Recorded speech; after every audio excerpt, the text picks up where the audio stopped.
So ಹೇಗೆ ಎಲ್ಲರಿಗೂ ನಮಸ್ಕಾರ. ಇವತ್ತಿನ ಈ ಒಂದು ವಿಡಿಯೋದಲ್ಲಿ ನೋಡಬಹುದು ಏನೊಂದು ಪ್ರತಿ ವರ್ಷ ಈ ಒಂದು ಡೆಲ್ಲಿ ಪೊಲೀಸ್ ಕಾನ್ಸ್ಟೇಬಲ್ ಅಪ್ಲಿಕೇಶನ್ ಏನ್ ಕರಿತಾ ಇದ್ರು.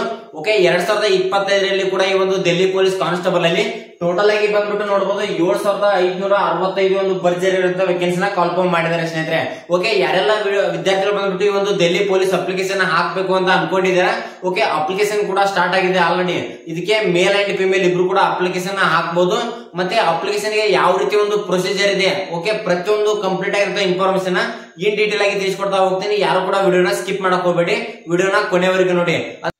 ಈ ಒಂದು ಡೆಲ್ಲಿ ಪೊಲೀಸ್ಗೆ ನೀವು ಅಪ್ಲಿಕೇಶನ್ ಹಾಕ್ಬೇಕಪ್ಪ ಅಂತಂದ್ರೆ ಲಾಸ್ಟ್ ಡೇಟ್ ಯಾವಾಗ ಇದೆ, ಮತ್ತೆ ಡಾಕ್ಯುಮೆಂಟ್ ಏನೆಲ್ಲ ಬೇಕಾಗುತ್ತೆ, ಮತ್ತೆ ಇದಕ್ಕೆ ಫಿಸಿಕಲ್ ಯಾವ ರೀತಿ ನಡೆಯುತ್ತೆ, ಮತ್ತೆ ಸ್ಟಾರ್ಟಿಂಗ್ ಎಕ್ಸಾಮ್ ಇರುತ್ತಾ ಅಥವಾ ಹೈ ಟೆಸ್ಟ್ ಕನ್ಫರ್ಮೇಶನ್ ಮಾಡ್ತಾರೆ.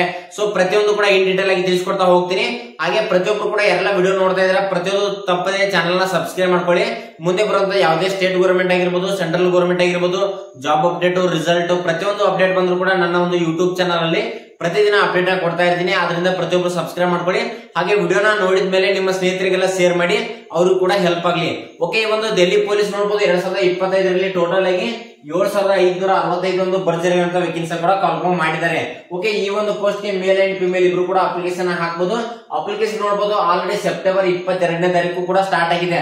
ಅಂದ್ರೆ ಅಪ್ಲಿಕೇಶನ್ ಸ್ಟಾರ್ಟ್ ಆಗಿ 2 ದಿನ ಆಗ್ತಾ ಬಂತು. ಲಾಸ್ಟ್ ಡೇಟ್ ಬಂದ್ಬಿಟ್ಟು ಅಕ್ಟೋಬರ್ 21ನೇ ತಾರೀಕು ಒಂದು ಕೊನೆಯ ದಿನಾಂಕ ಆಗಿದೆ ಸ್ನೇಹಿತರೆ. ಓಕೆ, ಇನ್ನು ಕೂಡ ಒಂದು ತಿಂಗಳ ಅವಕಾಶ ಇದೆ.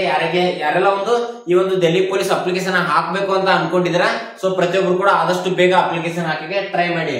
ಇದಾದ ನಂತರ ನೋಡಬಹುದು ಏಜ್ ಲಿಮಿಟ್ ಎಷ್ಟಿದೆ. ಅಂದ್ರೆ ಈ ಒಂದು ಡೆಲ್ಲಿ ಪೊಲೀಸ್ಗೆ ನೀವು ಅಪ್ಲಿಕೇಶನ್ ಹಾಕ್ಬೇಕಪ್ಪ ಅಂದ್ರೆ ಏಜ್ ಎಷ್ಟು ಇರಬೇಕು ಅಂತ ನೋಡ್ತಾ ಹೋದ್ರೆ 18ರಿಂದ 25 ವರ್ಷ ನಿಮ್ಗೆ ಏಜ್ ಇದ್ರು ಕೂಡ ಆರಾಮಾಗಿ ಅಪ್ಲಿಕೇಶನ್ ಹಾಕ್ಬಹುದು. ಮತ್ತೆ ನಿಮ್ಗೆ ಯಾವ ರೀತಿ ಒಂದು ಸೆಂಟ್ರಲ್ ಗೌರ್ಮೆಂಟ್ ಅಲ್ಲಿ ಏಜ್ ರಿಲ್ಯಾಕ್ಸೇಷನ್ ಇರುತ್ತೆ, SC ST ಗೆ 5 ವರ್ಷ, ಮತ್ತೆ OBC ವಿದ್ಯಾರ್ಥಿಗಳಿಗೆ 3 ವರ್ಷ ಯಾವ ರೀತಿ ಒಂದು ಏಜ್ ರಿಲ್ಯಾಕ್ಸೇಷನ್ ಕೂಡ ಇರುತ್ತೆ, ಅದು ಕೂಡ ಇಲ್ಲಿ ಅಪ್ಲೈ ಆಗುತ್ತೆ. ಇದಾದ ನಂತರ ಎಜುಕೇಶನ್ ಏನ್ ಕಂಪ್ಲೀಟ್ ಆಗಿರ್ಬೇಕು, ಯಾವ ಒಂದು ಎಜುಕೇಶನ್ ನೀವು ಮುಗಿಸ್ಬೇಕಪ್ಪ ಅಂತ ನೋಡೋದಾದ್ರೆ ಜಸ್ಟ್ ನೀವು ಸೆಕೆಂಡ್ PUC ಕಂಪ್ಲೀಟ್ ಆದ್ರೂ ಕೂಡ ಇದಕ್ಕೆ ನೀವು ಡೆಲ್ಲಿ ಪೊಲೀಸ್ಗೆ ಅಪ್ಲಿಕೇಶನ್ ಹಾಕಬಹುದು. ಇದಾದ ನಂತರ ನೋಡಬಹುದು NCC ಅವರಿಗೆ ಬೆಸ್ಟ್ ಒಂದು ಎಕ್ಸಾಮ್ ಅಲ್ಲಿ ಕೂಡ ರಿಸರ್ವೇಶನ್ ಇರುತ್ತೆ. ಅಂದ್ರೆ A ಸರ್ಟಿಫಿಕೇಟ್ ಇದ್ರೆ 2%, B ಸರ್ಟಿಫಿಕೇಟ್ ಇದ್ರೆ 3%, ಮತ್ತೆ C ಸರ್ಟಿಫಿಕೇಟ್ ಇದ್ರೆ ನಿಮ್ಗೆ 5% ಇಲ್ಲಿ ಎಕ್ಸಾಮ್ ಅಲ್ಲಿ ಕೂಡ ಒಂದು ರಿಲ್ಯಾಕ್ಸೇಷನ್ ಕೂಡ ಸಿಗುತ್ತೆ. ಇದಾದ ನಂತರ ನೋಡಬಹುದು ಫಿಸಿಕಲ್ ಏನೆಲ್ಲ ಇರುತ್ತೆ. ಸ್ಟಾರ್ಟಿಂಗ್ ಬಂದ್ಬಿಟ್ಟು ನಿಮ್ಮ ಒಂದು ಅಪ್ಲಿಕೇಶನ್ ಹಾಕ್ತೀರಾ.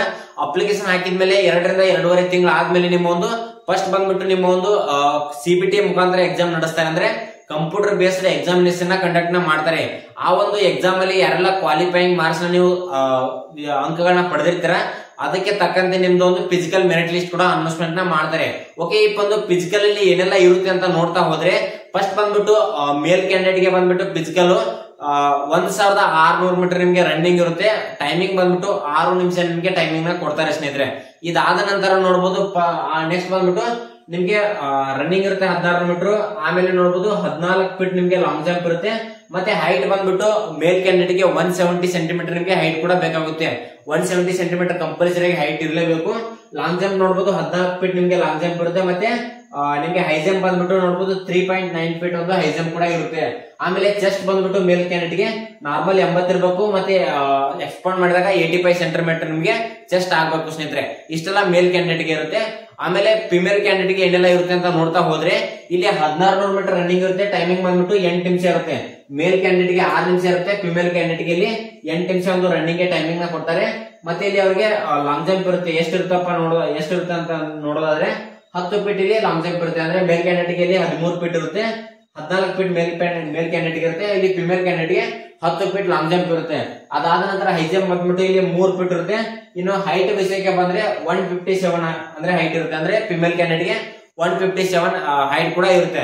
ಮತ್ತೆ ಎಕ್ಸಾಮ್ ಅಲ್ಲಿ ಏನೆಲ್ಲ ಸಿಲೆಬಸ್ ಇರುತ್ತೆ ಅಂತ ನೋಡ್ತಾ ಹೋದ್ರೆ ರೀಸನಿಂಗ್ ಇರುತ್ತೆ, ಮತ್ತೆ ಮ್ಯಾಥ್ಸ್ ಇರುತ್ತೆ, ಮತ್ತೆ ಜನರಲ್ ಅವೇರ್ನೆಸ್ ಕೂಡ ಇರುತ್ತೆ. ಮತ್ತೆ ಈ ಒಂದು ಕಂಪ್ಯೂಟರ್ ಬಗ್ಗೆ ಅವೇರ್ನೆಸ್ ಕ್ವಶನ್ಸ್ ಕೂಡ ಬರ್ತಾ ಇರ್ತವೆ. ಓಕೆ, ಅದರ ಬಗ್ಗೆ ಇನ್ ಡೀಟೇಲ್ ಆಗಿ ವಿಡಿಯೋ ಏನಾದ್ರು ಬೇಕಪ್ಪ ಅಂತಂದ್ರೆ ಕಂಪ್ಲೀಟ್ ಆಗಿ ಕಮೆಂಟ್ ಕೂಡ ಮಾಡಿ. ನಾನು ಅಲ್ಲಿ ಇನ್ ಡೀಟೇಲ್ ಆಗಿ ಯಾವ ರೀತಿ ಒಂದು ಸಿಲೆಬಸ್ ಇರುತ್ತೆ ಅಂತ ಹೇಳಿ ಕಂಪ್ಲೀಟ್ ಆಗಿ ಇನ್ಫಾರ್ಮೇಶನ್ ತಿಳಿಸ್ಕೊಡ್ತಾ ಹೋಗ್ತೀನಿ. ಓಕೆ, ಆದಷ್ಟು ಒಂದು ವಿಡಿಯೋನ ಯಾರೆಲ್ಲ ನೋಡಿದಾರೆ ನಿಮ್ ಸ್ನೇಹಿತರಿಗೆಲ್ಲ ಶೇರ್ ಮಾಡಿ, ಅವರು ಕೂಡ ಈ ಮಾಹಿತಿ ಗೊತ್ತಾಗ್ಲಿ ಅಂತ ಹೇಳ್ತಾ, ಇನ್ನು ಯಾರೆಲ್ಲ ಚಾನಲ್ ನ ಸಬ್ಸ್ಕ್ರೈಬ್ ಮಾಡ್ಕೊಂಡಿಲ್ಲ, ಸೊ ತಪ್ಪದೇ ಸಬ್ಸ್ಕ್ರೈಬ್ ಮಾಡ್ಕೊಳ್ಳಿ. ಮುಂದೆ ಬರುವಂತ ಪ್ರತಿಯೊಂದು ಇನ್ಫಾರ್ಮೇಶನ್ ನಿಮ್ಗೆ ಹೆಲ್ಪ್ ಆಗುತ್ತೆ. ಸಿಗೋಣ ಮುಂದಿನ ವಿಡಿಯೋದಲ್ಲಿ. ನಮಸ್ಕಾರ.